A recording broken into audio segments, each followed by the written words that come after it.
뇌 상태로 볼 수 있고 비알레교에서 사용하고 있는 스마트 브레인이라는 뇌파 측정기기를 통해서 알 수 있습니다.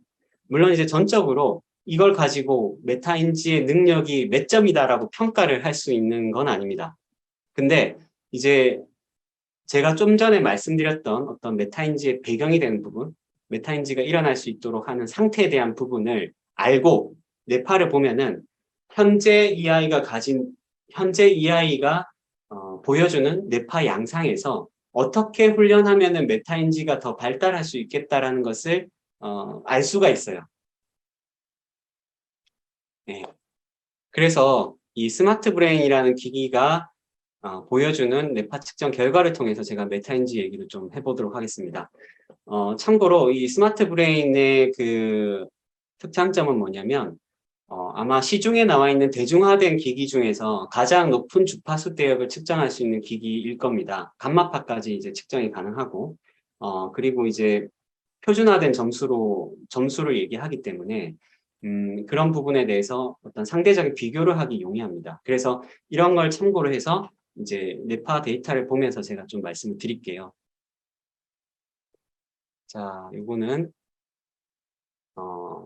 14살입니다. 네, 이제 중학교 들어간 학생인데요.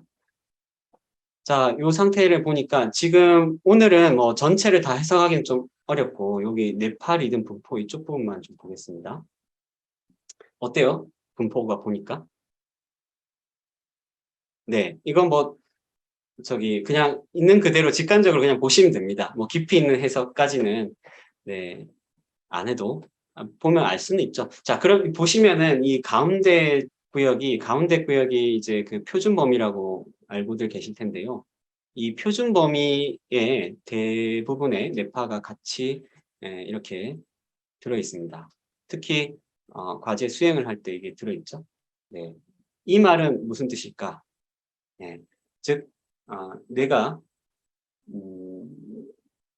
디폴트 상태, 그러니까 편안한 보통 상태이다. 보통 상태이다. 표준의 그런 상태이다. 예, 그렇기에 요런 경우에 이제 메타인지 훈련하기 아주 용이하겠죠. 네. 제가 좀 얘기를 더 드리면은 아까 긴장했을 경우에 이제 긴장에 대한 정보 처리 때문에 이 전체를 볼 수 있는 볼 수 있는 상태 자체가 안 된다. 그런 말씀을 잠깐 드렸는데요. 그리고 알파파가 이렇게 충분히 출현한 상태가 돼야지 된다고 말씀드렸는데요. 실제로 이제 알파파가 출현했다는 것은 알파파가 이제 표준 범위만큼 이제 출현했다는 것이 의미하는 건 뭐냐면 뇌 피지 전체가 서로 이렇게 공명하면서 서로 비슷한 리듬으로 움직이고 있다는 것을 의미합니다. 즉 뇌교육적으로 표현하면 뇌가 통합됐다는 걸 의미합니다. 그래서 이제 이런 부분을 통해서 이 뇌 전체의 어떤 기능들이 원활하게 이렇게 조직화되니까 아까 보셨죠? 모니터링하고 컨트롤링 할 때 관여하는 뇌 부위의 연결성이라든지 작동이 원활해지겠죠. 그러면은 이 전체 몸뿐만 아니라 어떤 정서 상태, 인지 상태를 바라볼 수 있는 메타인지가 성립되게 됩니다. 네. 그래서 여러분들의 이제 어떤 교육 흐름에서 비알 내국에서 진행했던 교육 흐름에서 처음에 신체를 쓰고 이완을 하게 하는 그것이 얼마나 중요한지 아마 이런 것들을 통해서 알 수가 있을 것 같아요. 네. 자, 그 다음 사례를 한번 보시면은 이제 딱 그런 사례가 나왔죠. 지금 뇌파 부분만 또 한번 보겠습니다. 네. 자, 뇌파 부분 보시면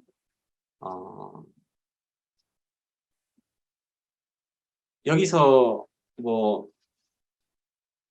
일단 우리가 인지에 대한 부분을 하니까 눈 떴을 때 상태 기준으로 한번 살펴볼게요. 네. 각성 상태, 브레인 테스트 상태 이렇게 보면은 어때요? 그냥 세부적으로 뭔지는 잘 몰라도 빨간색 그래프가 굉장히 높죠. 그리고 알파파는 이제 파란색인데 빨간색에 비해서 상대적으로 낮게 됩니다. 자, 요 상태가 아까 제가 말씀드렸던 긴장과 불안이 있는 상태. 네. 요거는 집중을 하더라도 지금 보시면 이제 집중력 지표가 좀 높잖아요. 그죠? 근데 뭐가 같이 높아요? 집중력 지표하고 스트레스 지표도 같이 높죠. 무슨 뜻이냐면 내가 꼭 해야 되니까 너무 잘하고 싶고 너무 이렇게 이걸 성공하고 싶어서 집중하고 있는 거예요. 그러니까 억지로 막 하는 거예요. 마음이 고요한 집중 상태가 아니라 아주 뭐랄까 뜨거운 집중 상태. 좋은 쪽으로 얘기하면 정말 열정이 많을 수 있지만 한편으로 얘기하면 뇌가 과열된 상태라고도 볼 수 있죠. 자, 요런 상태로 집중되어 있으면은 이제 아까 이 피질 영역에서 봤을 때 이쪽이 이제 전두엽이라고 하면 전두엽 쪽에 그 에너지가 몰리게 돼 있습니다. 근데 이제 전두엽이 그런 부분을 관장하니까 몰리면 좋지 않냐 하는데 근데 이게 몰린 것이 이 전체를 조망하는 쪽으로 몰린 게 아니라 이 긴장되고 불안하고 한 것은 그 상황, 그 어떤 위급적인 상황에 대한 조치를 해야 된다는 뜻이거든요. 그 조치를 하기 위해서 이 전두엽 쪽으로 혈액이든 영양분이든 모든 어떤 전기 신호 자체가 강력하게 나타나게 되는 것이에요. 그러니까 이 상태에서는 지금 코앞에 있는 일만 보여요. 지금 만약에 문제를 풀면서 뇌파가 이렇게 나왔다면 문제 푸는 이 장면만 내가 진짜 이거 다 맞춰야 돼. 100점 맞아야 돼. 여기만 보여요. 그러면은 내가 이거 몇 개 맞췄는지 내가 이동을 풀면서 어떤 생각을 했는지 다음에 발전하려면 뭘 해야 되는지 이런 생각이 들까요? 안 들까요? 안 듭니다. 그러면 이런 학생의 경우에는 메타인지를 향상시켜주기 위해서 뭘 해야 될까요? 네. 마음을 편안하게 만들어줘야 되겠습니다. 네. 어쩌면 하프리 캠프 같은 데 가야 될 수도 있을 것 같아요. 그러니까 이 긴장되고 불안하고 이러한 어떤 이 증상 자체는 사실상 뭐 한 번의 상태 때문에 생기지는 않을 거예요. 뭐 이런 것들이 부모님과의 관계 혹은 학교에서의 상황 혹은 친구들하고 관계 뭐 이런 여러 가지 변수들이 작용돼 가지고 이렇게 됐었을 텐데 그런 부분에 대해서 근원적인 어떤 접근을 통해서 뇌가 어떤 밸런스를 찾고 여기서는 지금 밸런스가 앞쪽으로 더 기울어졌을 수 있거든요. 지금 좌우의 밸런스는 잘 맞는 편이에요. 이게 근데 앞뒤 밸런스가 이제 깨져 있을 수 있는 거예요. 그러니까 무조건 그렇다는 건 아니고 깨져 있을 수 있다. 왜냐하면 제가 후두엽은 측정 안 해봤으니까 이게 전두엽만 측정한 거니까 깨질 수 있는데 이 밸런스를 맞춰줌으로 해서 이제 이 전체를 조망할 수 있는 기본적인 어떤 뇌 기능을 다시 활성화시켰을 때 메타인지가 된다. 그래서 그 그 아이에게 있었던 여러 가지 감정적인 기억이라든지 불안하게 하는 거에 대해서 어떤 감정적인 릴리스를 해주는 것이 1차로 필요하겠지만 그 뇌교육 5단계 중에 3단계 뇌 정화기인 거죠. 네, 그런 게 필요하겠지만 더 근본적으로 보면은 그 안에 어떤 무의식적인 불안을 이렇게 야기하는 어떤 그런 강박감이라든지 경험 그런 기억들이 있을 수 있거든요. 네, 거기에 대한 정보 처리들이 좀 필요할 수가 있습니다. 더 깊게 코칭적으로 들어간다면. 그래서 그런 부분을 통해서 이 앞쪽 뇌의 이 작용이 좀 편안해졌을 때 메타인지가 일어날 수가 있겠습니다. 이런 아이들한테 공부 잘해야 된다고 메타인지가 뭐니까 이렇게 한번 해봐라라고 하면은 어떻게 할까요? 더 스트레스 받습니다.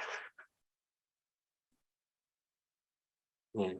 아마 지금 시중에 지금 제가 얘기하는 것처럼 이렇게 접근하는 그 교육장은 많지는 않을 거예요. 근데 비활 교육이 이게 가능한 것은 그 어떤 신체적인 부분, 정서적인 부분까지 케어하기 때문에 그것을 통해서 본질적인 인지 기능 향상으로 어, 가이드를 해줄 수 있어서 지금 드릴 수 있는 말씀입니다. 네. 자, 이런 게 있고,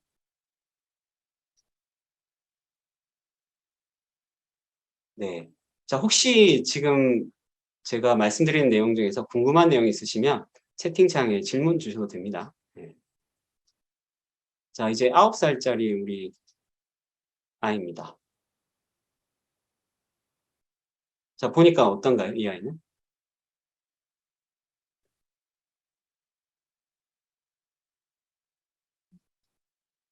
네. 자, 아까처럼 눈뜬 부분만 이렇게 좀 보면은, 어, 뇌파가 뭔가 좀 이렇게 동그랗게 이쁘게 나왔죠. 그죠? 실제로 보면 이제 알파파가 이제 많이 좀 출현한 것 같습니다. 네, 그러면서 동시에, 어, 낮은 베타파인 SM알파와 그 미들 베타파 두 개도 많이 나왔죠. 이 두 개가 많이 나오는 것은, 음, 이 집중을 하는 데 있어서 조금 이제 편안하고 재밌는 집중이었다는 것을 의미합니다. 네. 그런 부분인데, 이제 여기서 제가 말씀드리고 싶은 포인트는 뭐든지 과유불급이에요. 그러니까 알파파가 지금 표준 범위보다 많이 나왔거든요. 그래서 아까 제가 알파파가 나와야지 이 메타인지가 될 거다 얘기 드렸는데요. 너무 많으면 어떻게 되냐면 멍해집니다. 그러니까 멍해지고 느릿느릿해지고 뭔가 의욕이 없어지고 그래요. 의욕이 있다는 거는 베타파가 출현한다는 뜻입니다. 네. 근데 이제 이 학생의 경우에는 SM알파와 M베타가 또 충분히 나오고 있기 때문에 이제 여기에 대한 뭐 적절한 수준의 동기도 부여돼 있고 아마 긍정적 정서일 수 있는 가능성이 있습니다. 네. 그렇지만 이제 한번 살펴볼 부분은 뭐냐면 혹시나 이제 정서적으로 조금 그 이제 어, 떨어져 있는 에너지 상태에 네, 약간 멍할 수 있는 그러한 의식이 있는지 없는지 이런 것들을 한번 볼 필요가 있죠. 그래서 이런 경우는 메타인지 훈련을 어떻게 하면 좋을까요?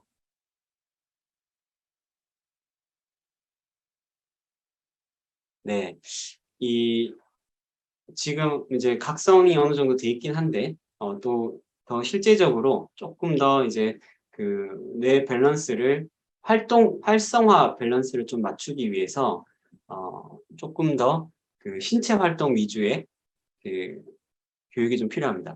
근데 제가 지금 요까지 얘기하면 너무 많이 얘기할 것 같아서 요거는 제가 말씀 안 드리는데 여기에 또 포인트가 있어요. 지금 네. 이 세타파에 대한 부분이라든지 이 안정 상태일 때 이 알파파가 낮잖아요. 네. 이것이 의미하는 게 또 있습니다. 어떤 측면에서는 이 학생은 그 여기서 뇌파에서 보여지지 않는 어떤 감정적인 억압과 긴장이 있을 수도 있습니다. 네, 그런 부분도 잘 봐야 돼요. 그래서 실제로 이제 자기가 인지는 못하지만 무의식적으로 이 통제받는 여러 가지 자기를 그 이렇게 브레이크를 거는 그러한 무의식적인 작용이 있을 수 있어요. 근데 이게 이제 어디에 나타나냐? 어디에 나타나냐? 이게 바로 신체 어딘가에 긴장이 나타납니다. 그래서 이런 부분들을 찾고 풀어주는 과정을 통해서 그 조금 더 자기 자신에 대해서 알고 그 메타인지를 향상시킬 수 있는 훈련으로 접근할 수가 있죠. 네. 그래서 이러한 접근을 비알 예교에서 지금 하고 있고, 네, 이렇게 다양한 그 신체 정서 인지를 다 다룰 수 있는 훈련을 적용하면 좋겠다고 생각됩니다.